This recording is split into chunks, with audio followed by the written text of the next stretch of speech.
Hello student, आज हम लोग दूरदृष्टि दोष हाइपरमेट्रोपिया लॉन्ग साइटेडनेस के बारे में पढ़ेंगे।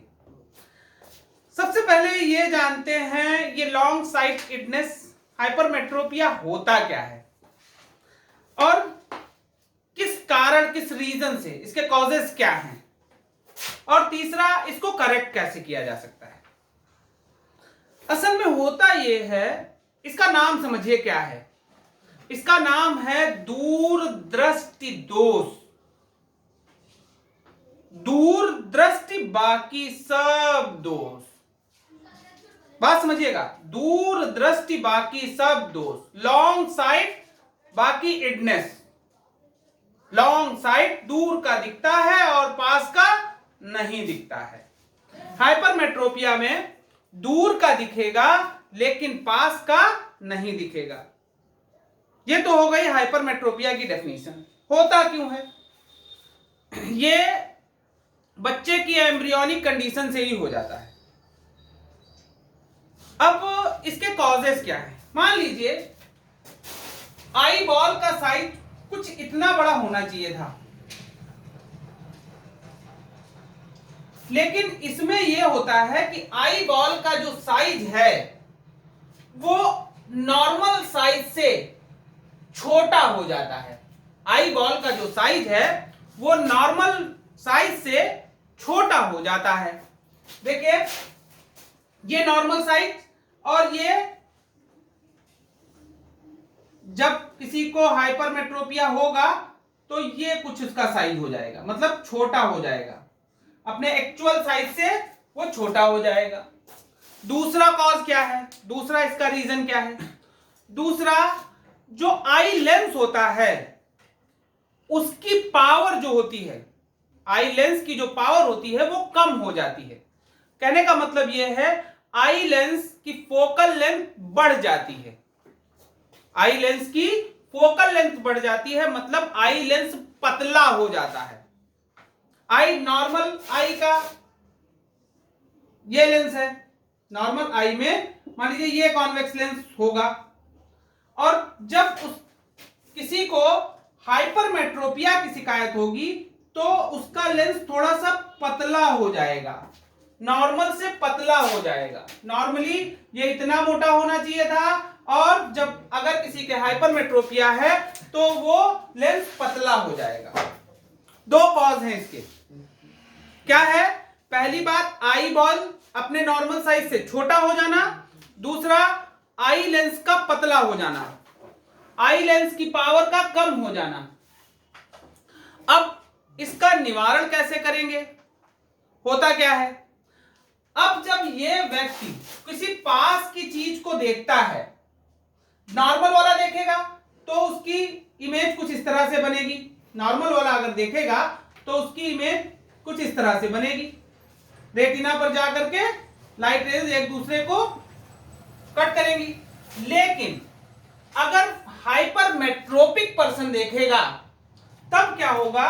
पास की अगर किसी वस्तु को वो देख रहा है, किसी ऑब्जेक्ट को वो देख रहा है, तो उसकी इमेज रेटिना पर ना बन करके रेटिना के पीछे बनेगी, जाकर के रेटिना के पीछे बनेगी। मतलब ऑब्जेक्ट उसको दिखेगा, क्लियर नहीं दिखेगा। अब करना क्या है? इसका निवारण कैसे करेंगे? भाई रेटिना के पीछे इमेज बन रही है पास की के ऑब्जेक्ट की, तो इसका निवारण हम कैसे करेंगे? तो इसके निवारण के लिए हम एक उचित फोकल लेंथ का, जितनी उसको नीड है, कॉन्वेक्स लेंस, कौन सा लेंस? कॉन्वेक्स लेंस का यूज करेंगे।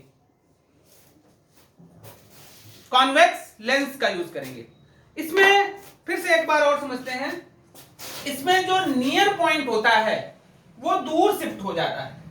नियर पॉइंट जो होता है ऑब्जेक्ट का वो दूर शिफ्ट हो जाता है।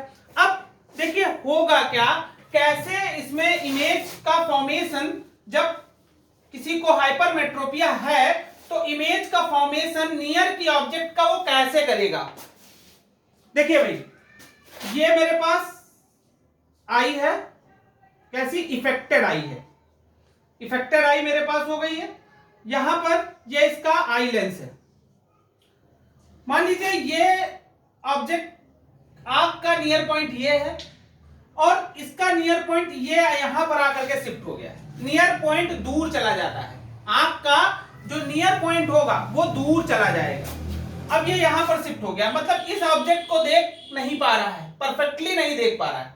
तब देखिए यहां पर हम एक कॉन्वेक्स लेंस का यूज कर लेंगे। काहे का? कॉन्वेक्स लेंस का। अब देखिए मान लीजिए कोई ऑब्जेक्ट यहां पर रखा हुआ है, तो कॉन्वेक्स लेंस ने ये लाइट रेजेस ऑब्जेक्ट से आई कॉन्वेक्स लेंस में। कॉन्वेक्स लेंस करता क्या है, लाइट रेजेस को एक्चुअल में इस पाथ पे जाना चाहिए था, लेकिन इनको क्या करेगा, थोड़ा सा कन्वर्ज कर देगा, थोड़ा सा कन्वर्ज कर देगा, थोड़ा सा ये कन्वर्ज करेगा, इस पाथ पे ना भेज करके थोड़ा सा कन्वर्ज कर, तो ऐसा लगेगा कि ये लाइट रेजेस इसके इस नियर पॉइंट जो यहां पर शिफ्ट हो गया था यहां से आ रही है, यहां से आ रही है, ऐसा इसको लगेगा। तो इसकी इमेज कहां फॉर्म होगी? रेटिना पर फॉर्म हो जाएगी।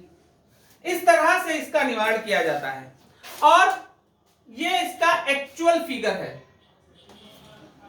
अच्छा, अब अगर मेरे पास इसके ऊपर कोई प्रॉब्लम आ जाती है, हाइपरमेट्रोपिक पर्सन के लिए कोई अगर प्रॉब्लम आ जाती है, तो उसके लिए यू हमेशा -25 सेंटीमीटर लिया जाएगा। यू हमेशा कितना लिया जाएगा?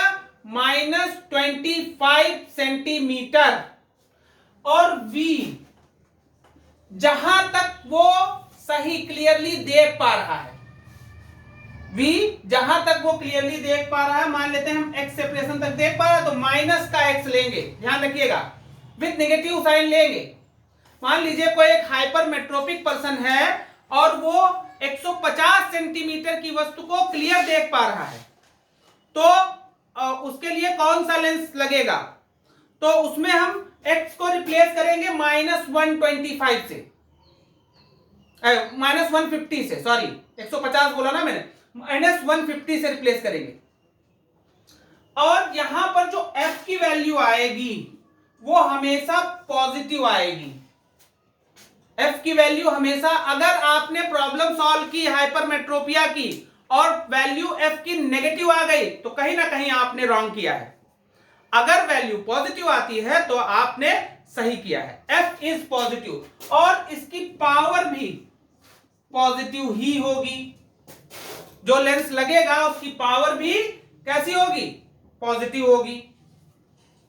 अब मैं कल आप लोगों को एक चीज और इसमें रह गई है, थोड़ा मैं बता देता हूं। इसमें जो फॉर्मूला यूज होगा 1/f = 1/v - 1/u, ये फॉर्मूला यूज होगा। 1/f = 1/v - 1/u। अब मैं कल आप लोगों को प्रेसबायोपिया, एस्टिग्मेटिज्म और कलर ब्लाइंडनेस, इन सब चीजों के बारे में, ये जो आंख के डिफेक्ट हैं इनके बारे में मैं आपको बताऊंगा। और अगर आप लोगों को मेरी वीडियो अच्छी लगी तो इसके लिए आप मेरे चैनल को सब्सक्राइब कर सकते हैं, लाइक कर सकते हैं। Thank you for watching. Thank you students.